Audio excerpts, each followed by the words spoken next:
आंदो मौला महबूबन जी ज़ात खे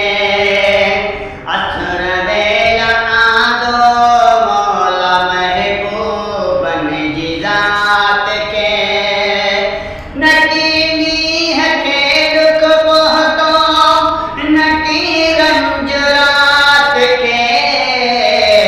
असुर वेला आंदो मौला महबूबन जी ज़ात खे असुर वेला आंदो मौला महबूबन जी ज़ात खे बिननि पे खुदा खां इहो यार टलबियो बिननि जे हिसे में अची मुस्तफ़ा वियो बिननि पे खुदा खां इहो यार टलबियो बिननि जे हिसे में अची मुस्तफ़ा कबूलो कबूल वारे कबूलो कबूल वारे बिननि जी बात खे असुर वेला आंदो मौला महबूबन जी ज़ात खे असुर वेला आंदो मौला महबूबन जी ज़ात खे जहाननि लाइ आंदियूं ख़ुशियूं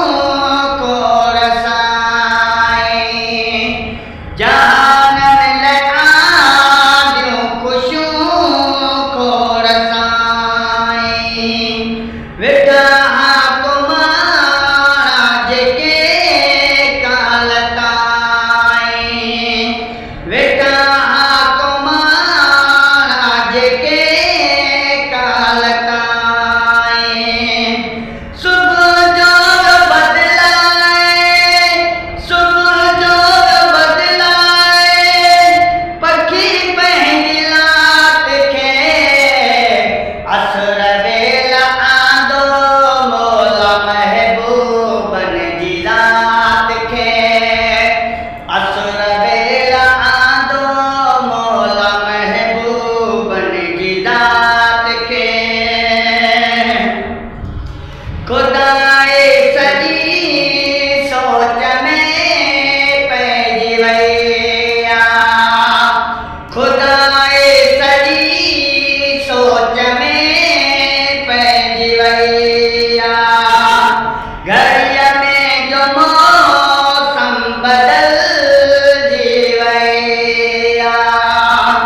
घड़ीअ में जो मौसम बदलजी वई सनी बूंद कण कण आलो सनी बूंद कण कण आलो कयो काइनात खे असुर वेला आंदो मौला महबूबन जी ज़ात खे असुर वेला आंदो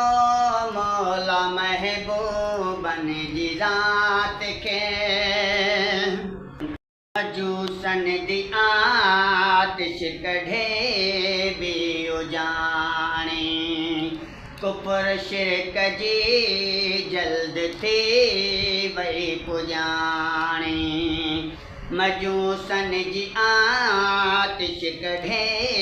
बि उजाणे कुफर शिरक जी जल्द थी वई पुॼाणे अज़े में लिखी छा सघंदो